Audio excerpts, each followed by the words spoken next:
You're listening to the Spark Radio Network, internet radio like you've never heard before. Innovation, creativity, and imagination are all said to begin with a spark. So fasten your seatbelt and take the ride of your life and listen for the spark. You are listening to KLRN Radio, where liberty and reason still reign. Hey, this is John Preston, Marine Combat Veteran and Pacific Records recording artist. Just reaching out to have you check out our new album, Battle Cry, Songs of America's Heroes, an album featuring phenomenal other combat veteran artists like Scott Brown of the Scooter Brown Band, Ryan Weaver, Rowdy Johnson, just an incredible mix of people. This is all veterans telling our stories and our lives, and we're giving 100% of our proceeds to the Valkyrie Initiative to help veterans and first responders integrate back into society. I myself have battled with post-traumatic stress for many years and lost my own brother, a Marine Corps veteran, to suicide. I ask that you step with us and make this happen. We are in pre-order right now and release on March 17th. Go to iTunes, go to Amazon, buy. We plan on making the charts and making it at a very high level, and your support right now makes a difference. This is the release of my new song, Superman Falls, which is actually about the loss of my own brother, which happened last year, and I would love for everyone to check it out, to listen, and hopefully it'll make a difference in many lives. If you're 85 or younger, would you like peace of mind and comfort for your family? We're Final Expense Direct with an urgent message for you. The average funeral today costs over $8,000, but the most you'll get from government benefits is $255. How will your family pay the difference? We can help. Our senior plans start as low as just $1 a day and pay up to $30,000 for a funeral and other final expenses. Peace of mind is easy. There's no medical exam. You'll have lifetime coverage, and your plan can't be canceled as long as you pay your premiums. Call now for free information about our senior plans. Answer a few simple questions and receive approval right on the phone. Plus, call right now and we'll give you a discount prescription card for free. Call 800-553-8687. That's 800-553-8687. Again, 800-553-8687.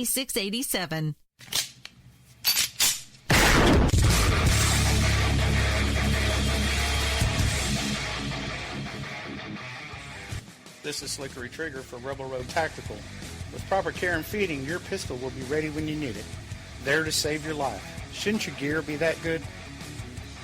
Whether you need a holster for comfortable everyday carry or a tough-as-nails holster for your next training course, Rebel Road Tactical has what you need. Check us out on the web at rebelroadtactical.com.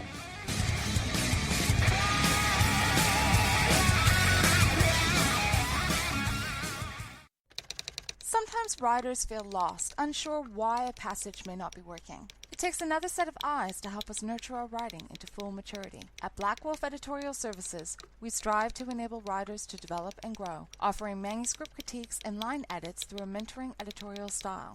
We also offer assistance on generating a writer's bio for your websites. Black Wolf Editorial Services, nurturing your writing into maturity.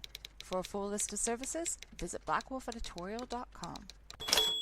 Here's George Foreman with InventHelp. Hi, I'm George Foreman. Do you have an idea for a new product or invention? People ask me all the time, George, how do I get my idea in front of companies? How do I get a patent? What do I do next? Do you have the same questions? I'll tell you like I'll tell them all. Call my friends at InventHelp. Call InventHelp today for free information. InventHelp has been helping inventors for more than 30 years and has sales offices nationwide. InventHelp can submit your invention to companies who are interested in receiving new ideas. If you have an idea and want to try to patent it and submit it to companies, you should call InventHelp today for free information. Listen, I can't guarantee a company will be interested in your idea, but I believe every inventor deserves the opportunity to step into the ring and take their best shot. Put InventHelp in your corner. Get your free inventor's information. Call 1-800-353-6490. That's 1-800-353-6490. Again, 1-800-353-6490. KLRN Radio has advertising rates available. We have rates to fit almost any budget. Contact us at advertising@klrnradio.com.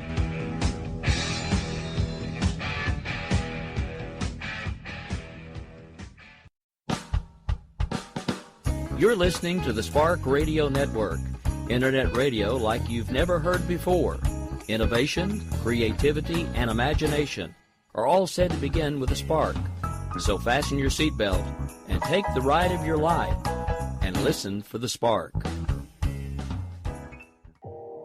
You are listening to KLRN Radio, where liberty and reason still reign. Welcome to We Don't Have Cookies with your host, Jason Marshall. I'm your host, Jason Marshall. With me today is... We're just going to do this every fucking time. Why not? With me today is comedian, actor, author, and Facebook user. Avid. I would say avid Facebook user because like I was saying in the one episode that I did do a Facebook Live video. Yeah. Okay. And I actually had to unfriend somebody on Facebook, and I've now found out what that's like. That's kind of one of those things that's sort of hard to do now, and you almost have to cross a line to be in that zone because you can just unfollow people now. That's right. Which is very nice. I thought about just going on and just being like, these 200 or 300 people I'm just going to unfollow. And now it's just me and these 20 people. That's what Facebook is now. Yeah. You got it down to just like you and like your aunt, But like, the thing is, unfollow is good. And I don't do either. See, the thing is, I think it's kind of cheating if you unfollow because you want to see everybody's crazy opinions. You know what I mean? And just it's a challenge to just, I want to say something back, but then, just to look at it and then move on. I think it's a good skill to have to restrain yourself. But so unfollow was really handy come election time, I think. And people have now unfollowed everybody. And, but I don't actually follow politics too much, and I don't really have much respect for the broadcasting of political opinions. I think basically you're not changing anybody's mind. But people like to argue. I don't like to argue. I really don't. So I think the unfollow button helps, but I've never used that. I had to unfriend Father Time. That's for damn sure. That guy. Now, you used to be his manager. Yeah. So the funny thing is, okay, here's where Facebook will bite you in the ass if you get on Facebook just to try to have fun with people, is you'll comment and say, sure, I'd like to be that guy's manager. Like, I could use some extra dough now that I don't run the Wiley's open mic anymore, which is kind of also funny. That's about what I said because you don't really get paid much for that anyhow. So then he was just incessant with the manager thing, and then I actually got him booked at an assisted living center for $50. And then, and we were going back and forth, but it was really something I couldn't keep up with. But then I don't know what it was, is every time I posted a show, he would say, like, I could be your headliner or something, and when can I headline? And then direct messages all the time, and I let him build up until there was a little bold number 9 by him. I just look at how big did it get, and I'd never read them because I just didn't want to. There was always this thing where he just thought I worked for him somehow, like I owed him something, and finally I just like blurted out like in. I just responded like, quit bothering me, in like capital letters. So then I get a capital letter Facebook post on my wall like, what's wrong with you? I got 2 degrees and that. And he turns it on himself every time. So finally I just had to say, like, I'm pushing the button and I'm just going to unfriend the guy. And then they just virtually disappear. I've never done it before. Yeah. I've done it with... So you didn't just unfriend him, you blocked him? Yeah, actually, it's not called unfriend. It's called block. Yeah, gotcha. And then what happens is if they appear, they're on a show somewhere, like normally you could click on someone's name and it's the link to their thing, even if you're not friends with them, but that disappears completely. They just virtually vaporize. I saw a post where he basically told you to be a man. Something about like that, yeah. And I mean, it was just the most awkwardly brutal thing for somebody who has no justification to act that way. Well, I mean, yeah, I guess that's the thing is I just had to do it. It was just like it got to the point where I'm like, he would disappear for weeks at a time. And then I just finally had to say, I feel like I'm gossiping here, but this is kind of a story of it, and he's probably not listening. If he is, then I'll tell him. There was a show I was going to do with him that got canceled, and I was ready. I had the words picked out. I was like, we can be friends, just not on Facebook. It's like, what if you had a friend that was just going to go and knock on your door at any time and just ask stuff from you? But it was like sometimes 3 times a day, they would just it'd become too much.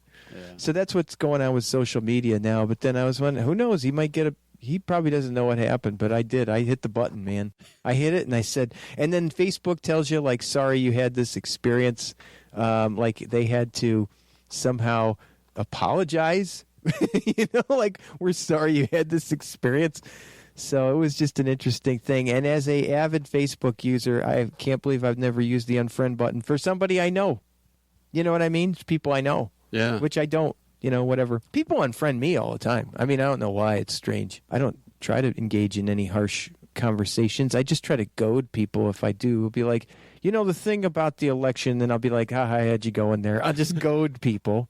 I was thinking about putting out a best of Father Time sometime. Hey, he's got a story. It's fine. He's just super compulsive on Facebook. That's the only thing. Very much so. Yeah. Well, no. He's not just super compulsive on Facebook. Okay, yeah, you're right. Super compulsive on everywhere. any form of communication possible, person to person. Yeah. This is kind of like, here's what this would be like, okay? So let's say you do comedy for a year, okay? It'd be like, I'm going to go play golf. I'm going to start playing golf. And then I'm going to be like my age, and I'm going to be like, I want to be in the Masters. Somebody get me in the Masters next year. I want to play, and I want to play with whoever's the big name in golf. I don't even know. Yeah. Say it was Tiger Woods. Say it was back to Tiger Woods. I want to be in his group. That's what it really is like. And the thing is, comedy is kind of brutal scene. And there's a lot of psychological assault, but you really need to just outlast such a long time. And I told him one time, I said, hey, it takes a long time. And he's like, I don't got time. I don't got enough time. And I'm like, well, then you're in the wrong thing. I mean, that's so that's the thing. But I still respect the guy, and but it's just, I couldn't handle it. I couldn't go to bed not knowing what time bomb would awaken. And then the fact is that everybody thought it was so funny, So I thought that I kept it going for that reason. But then there was a point where I just took a little step back from comedy anyhow. But apparently that didn't matter, He didn't take a step back, so. He didn't take a step back, so why should I, or something, or what then I got more time to help him out, or something. Yeah, it's just one of those things. So now you're doing less. You can help him do more. I can do. You shouldn't be such a greedy asshole. I know. And now that you're taking a step back, you need to give him a step up. Yeah, and get him all the gigs that you took a step back from. It's crazy. Crazy. I hope he's doing well. I just haven't spoke with him. I will be friends face to face, but I just won't be.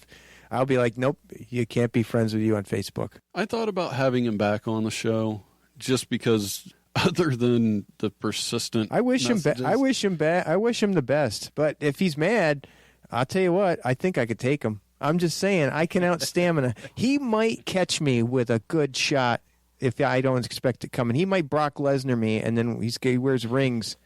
He might knock me out. He does wear but if it gold. goes into multiple rounds, I think I got that guy. Yeah? I think I got him. So I think I feel like this has gone to professional wrestling mode now. You're going to cut a promo on him? I need to be like, Father Time, you bring whatever you got to bring, and I'll be ready. Let me tell you something, bro. If we ever do that chicken and waffle show for Andy Bowman, we are going to throw down.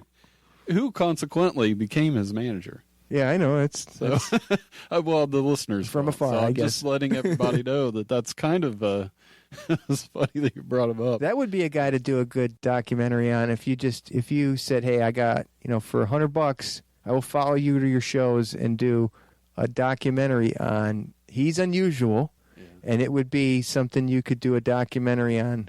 That would be fun. Yeah, but he's I'm not signing up a character, for it. man. He's a character. 100%. So that's the thing. So, and I remember when I was still kind of messing around, just trying to he's like, so you're going to be my manager. And I'm like, okay, but you need better headshots, So then he says, well, what do you need? And I'm like, how about you near some train tracks or something? And I'm like, this guy's never going to go to the train tracks and take a picture of himself. But if you go look on his page, there's a couple pages. Now, one of the pages, he's got like headshots and there's train tracks in the background. It was like I wanted it to be like a band where they're on the train tracks and you see it coming. It just got train tracks in the background. It's all it is, just like going diagonally, like just if it just needed to be featured in the background. Not like you're on the train tracks, like you're cool, like you're a badass country band.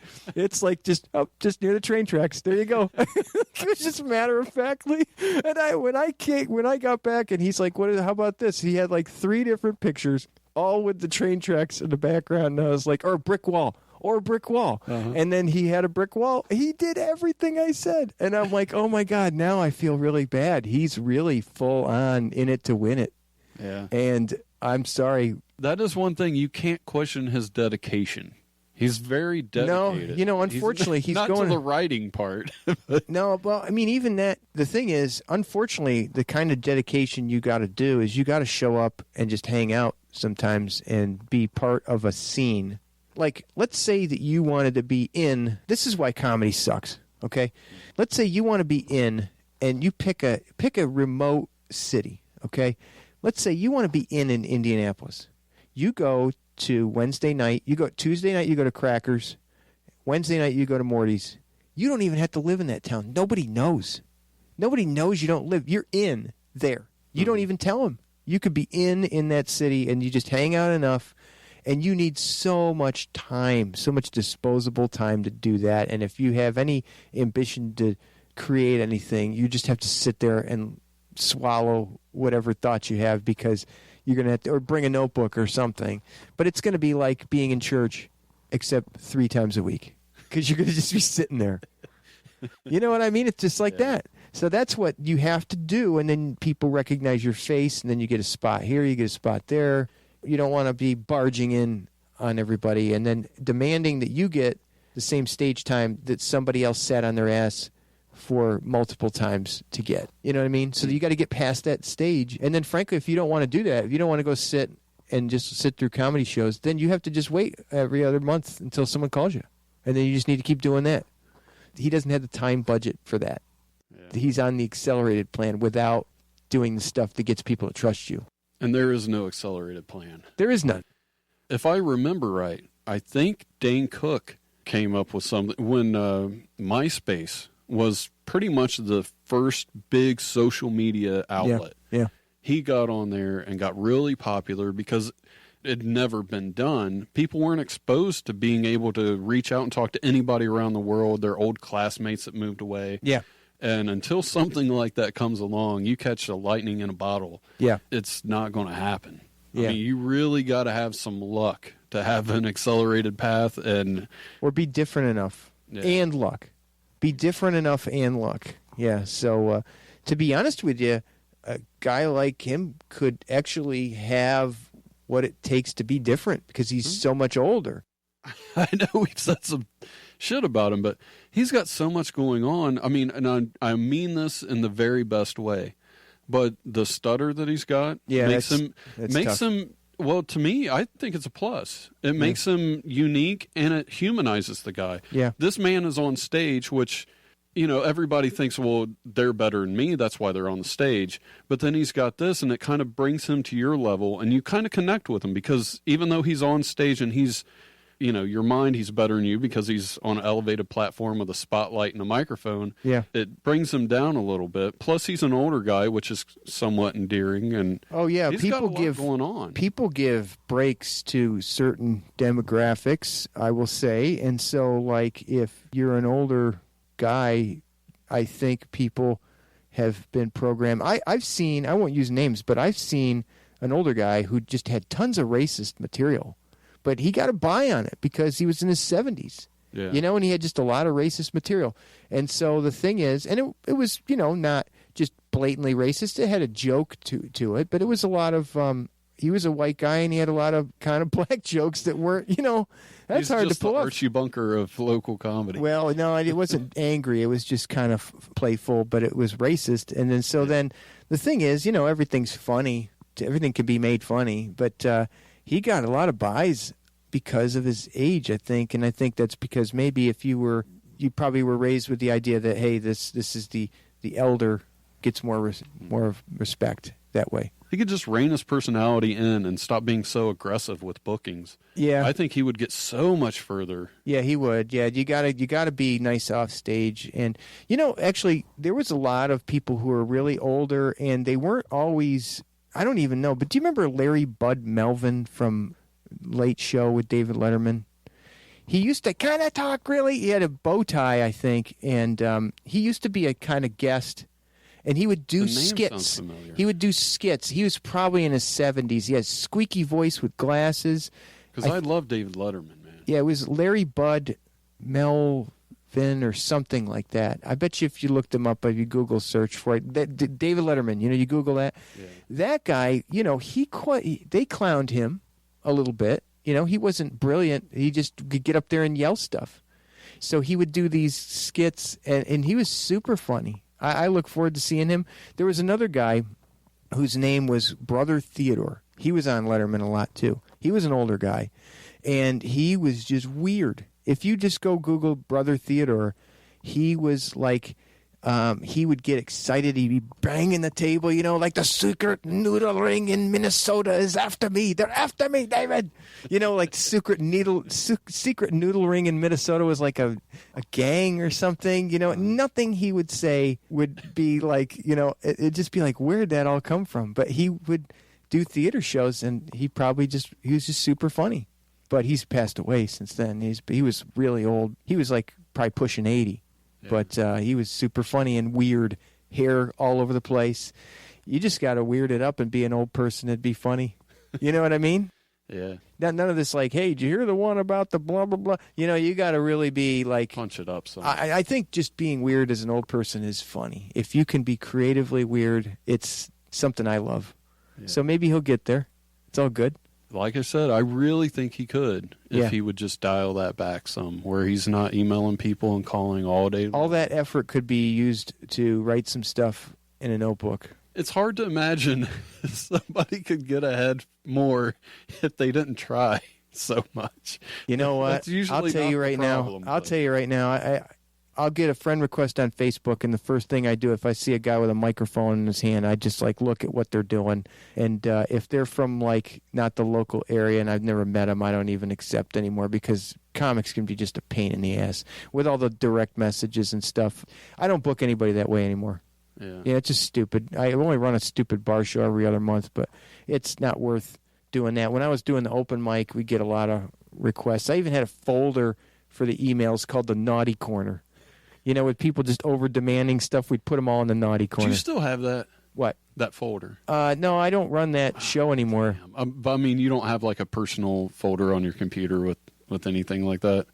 You mean with emails from people? Yeah. It's all on Facebook now, but I mean, I haven't had much problem now that I don't run anything for a comedy club anymore. Damn. It's not as much desirable. I was going to say, it would be awesome if you could get that, bring it to the show. Karen Jeffy has it. Oh, yeah? Yeah, she's the one that's got it now. I think they even use the same email, so you could talk to her. She's probably got it. I bet you there's been some more additions. Because I would love to have a segment on the show called The Naughty Corner, where it's just one of you reading one of the emails. Just don't use somebody's name. Yeah. Yeah, I had a guy who, there's a bringer requirement for the comedy club. You got to bring X number of people, or at least try. And he's like, I don't know, I don't need your bringer, I'm not going to, I would like to do some time without the bringer requirement. I'm like, who are you? I've never heard of you. Usually I've heard of people by then. And I'm like, well, good luck. And it'll be like, what I can bring is my act, ACT, in capital letters. That's in the naughty corner, that guy, whoever he is. He never got I said, good luck somewhere else, is basically what I said. Blessed luck, try some other rooms. That's what I always would say. If you're a jerk on email, you're probably a jerk.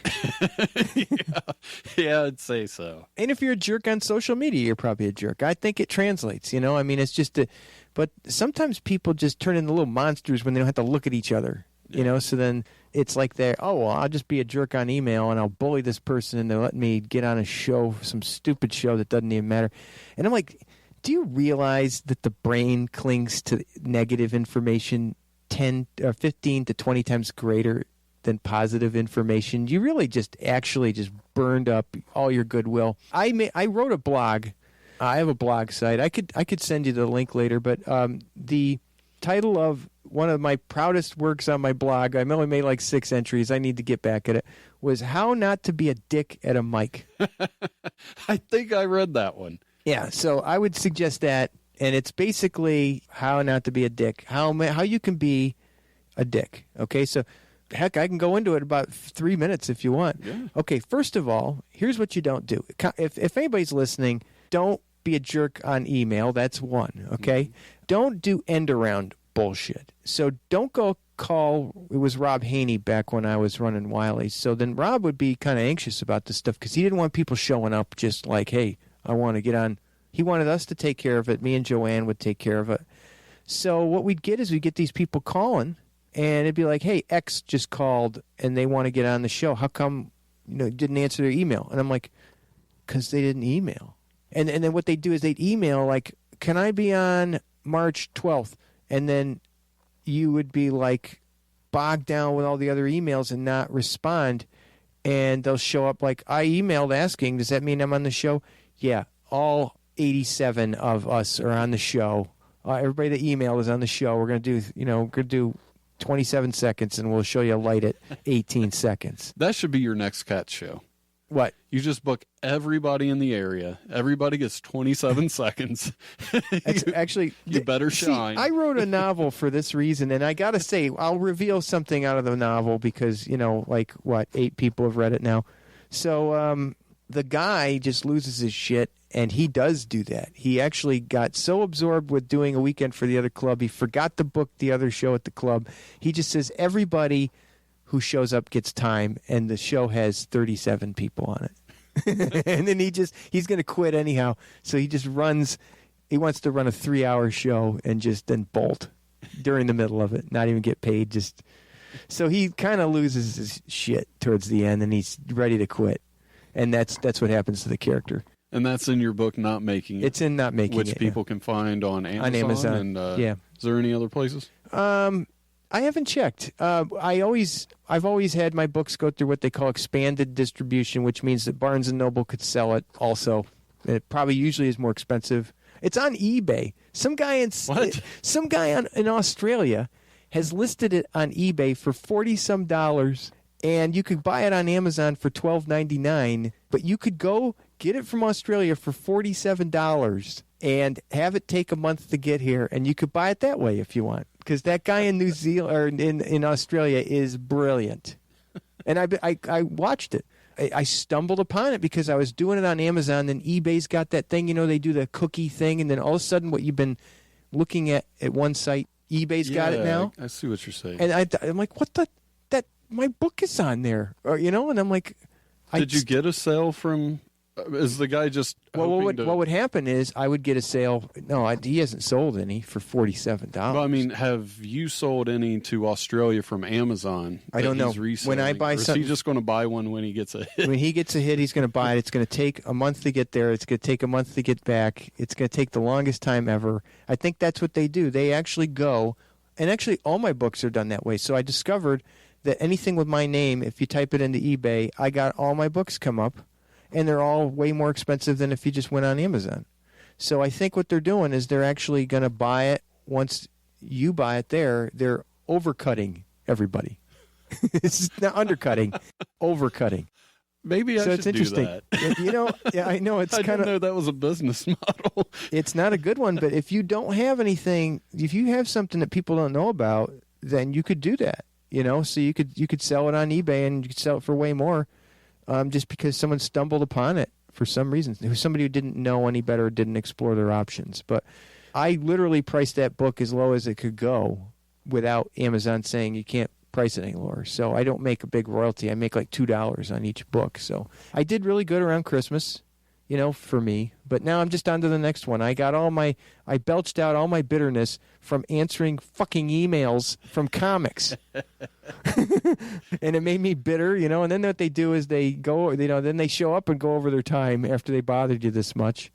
And then they want a weekend out of it. So then they want you to have the owner go watch you or the manager go watch that thing. And they want a headline when they're done 3 sets ever. There's just so much that they could do that's bad. The whole headlining thing, that just kills me. Yeah. I had a guy on the show. He was booked to do a company party. Yeah. And they wanted him to do stand-up comedy. He's never done it before. Yeah. He agreed to it and Good. then found out that they wanted him to do 45 minutes. Oh, God. Yeah, that's the new people. He was terrified once he found out. He was like, well, I don't have any jokes.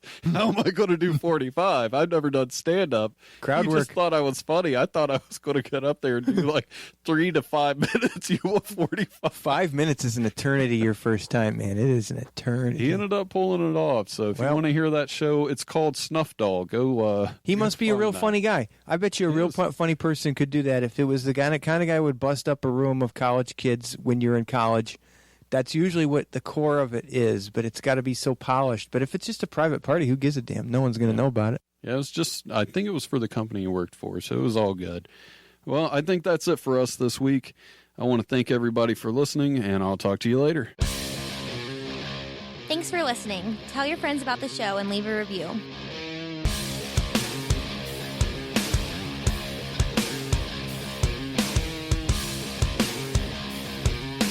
Other time you bring whatever you got to drink and I'll be ready.